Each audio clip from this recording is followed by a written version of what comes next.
Hi, in this video, I will focus on how to cope with depression and things you or someone who's going through a depressive episode can do. I have covered different components of depression in my previous video, which is titled Understanding Depression, and I would recommend you to watch that before you begin watching this to have a clear understanding of what depression is before you jump into how to deal with it. Mm, I have divided this video in 9 segments. Let's begin with the most important aspect while approaching the treatment of depression, which is addressing the stigma towards mental health concern and seeking help. So, what can you do to break the stigma? Firstly, have an open mind. When you have an open mind, you start to understand different things related to mental health concern. Your prejudice can be broken down when you educate yourself and others around you. Beware of your attitude towards it and the words you choose. The choice of your words can make a huge difference and can also influence others. Focus on the positive. A person's mental health concern or a mental illness is just a part of their whole larger picture.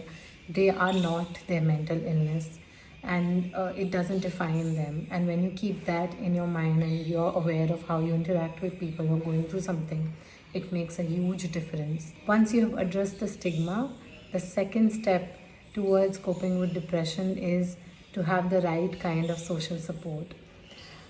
Social isolation definitely is associated with increasing depression, but continuously talking about your difficulties with friends can also increase depression. It's not just any social support, but people who are compassionate towards you, those who give you a safe space, people who are willing to listen to you patiently, they do not judge you, and most importantly, they are encouraging you to seek help. It's a natural need for people to disconnect when they are going through depression. Isolation will only make it worse.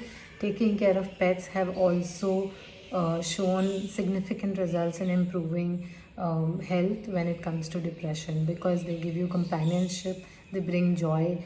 Thirdly, you can stay physically active.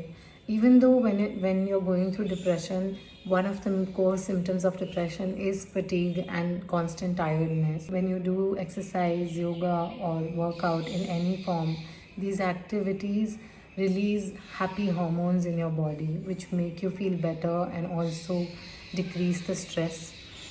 If you're not someone who can really commit to exercise, yoga, or workout, you can engage yourself in rhythmic exercises like Zumba or dance.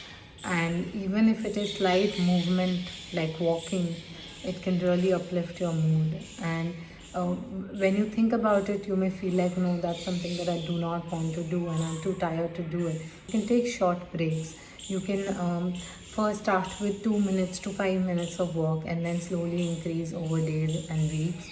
Um, and if, and also there's an interesting study of adding mindful component to your physical workout, like focusing on your breath or focusing on your body parts or how you're feeling, how you're putting your feet one after the other, can also help um, people, especially those who are dealing with negative beliefs, negative thought patterns, and they're not able to break free of it, and something like a recurrent thought keeps coming back.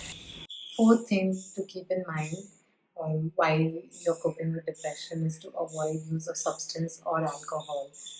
Um, there's a lot of overlapping of substance abuse and depression, and I personally have done my master's thesis in depression, drug abuse among delinquents, and the correlation between depression and drug abuse. And I have found that it becomes extremely difficult to understand whether the person is actually going through a substance dependence or it is depression, and that is why they have indulged themselves into any sort of substance or alcohol. It is, of course, advised to stop using any substance or alcohol, especially when you're going through a mental health concern.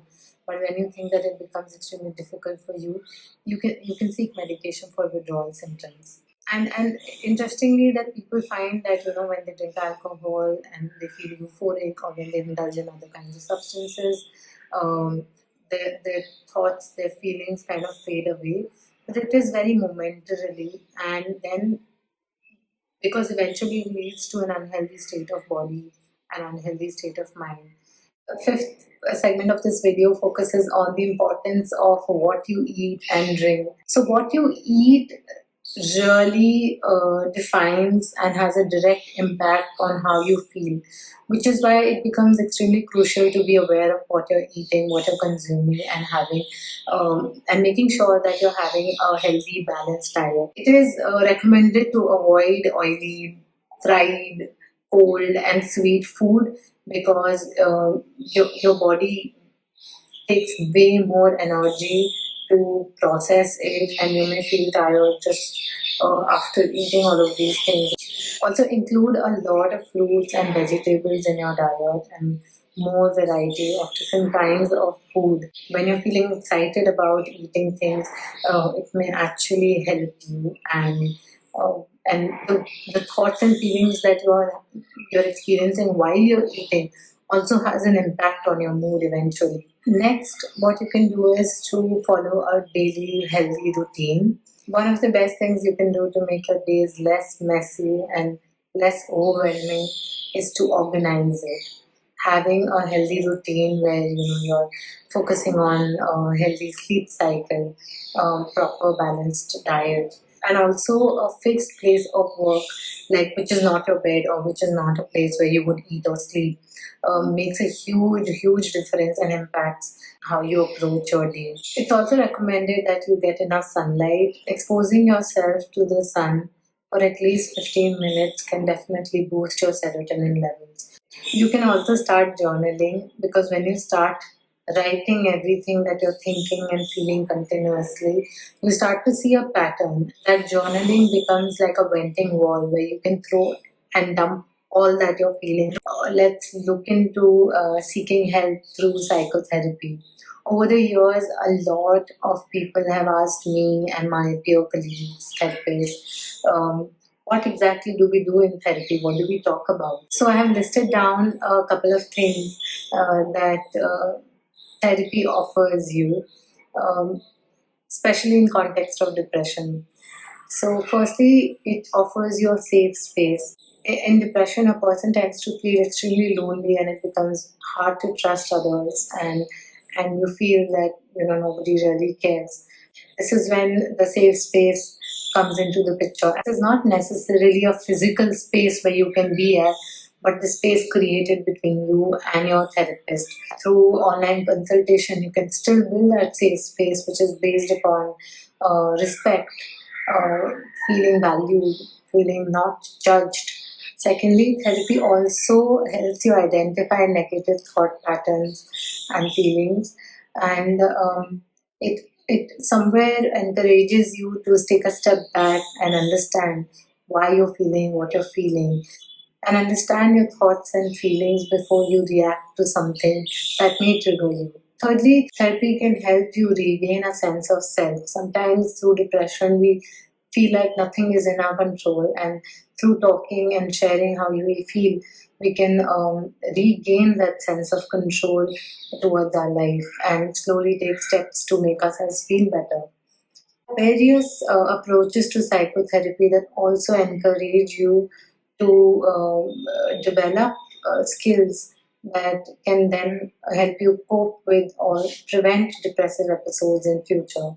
Finally, therapy also helps you improve your interpersonal relationships because what you're sharing with your therapist is a therapeutic relationship, which then gain your trust in others. And I wanted to briefly touch upon antidepressants in case of depression. These medication can only manage the symptoms and not really cure them. And even though in cases of severe depression or any sort of severe mental health concern, medication becomes a crucial step, and it's something that you may not be able to avoid. But usually, medication along with therapy and peer support can do wonders to the treatment process of depression. The side effects of antidepressants vary from person to person, depending on the immunity, depending on the dosage, and other lifestyle habits and patterns. But The general side effects that one faces is nausea, headache, dizziness. Last segment of this video focuses on alternative ways of treating depression. So, art therapy, dance movement therapy, and music therapy. Creating art, viewing it, and talking about it provides a way for people to cope, especially with their emotional conflicts. And it also increases their self awareness. And for those who may not find it comfortable to express their concerns, or and there are certain unspoken experiences, maybe like sexual abuse among children, they may not be comfortable voicing it out, but through art and through other alternative mediums, they might be able to express different different experiences that are now suppressed in their unconscious because of various social norms or different fears that they have developed through those experiences. And of course, such forms of therapy can prove to be helpful for some people and help in reducing the symptoms. So, as we keep reading and as we keep understanding, we will learn about different ways of treating, different ways of coping with depression.